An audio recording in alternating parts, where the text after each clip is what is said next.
Hi. So we're using continuous interest, so we're dealing with the formula A equals P e to the RT. The first thing you want to figure out is the rate, and what we're told is, okay, after 10 years, we have 385.21, and we know we started with 300. That's really all we know. Well, except we know that it was 10 years, so T would be 10, and the only thing we don't know now is what R is. So we do a little bit of algebra to solve that for R. And the other one you sent me is pretty much exactly the same. So I'm going to divide both sides. So let's see, 385.21 divided by 300. We get 1.28403 repeating. Now we need a natural logarithm. So 10r is the natural log of that number. And r is that number over 10.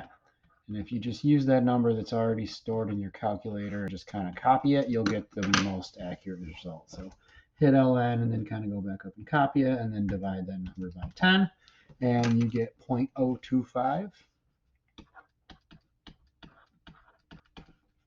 which remember is not the percent.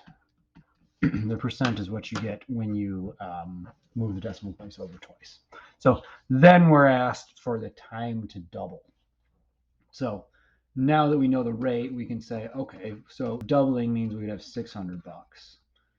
And let's say we know that it's 0.025 t, and then solve for t.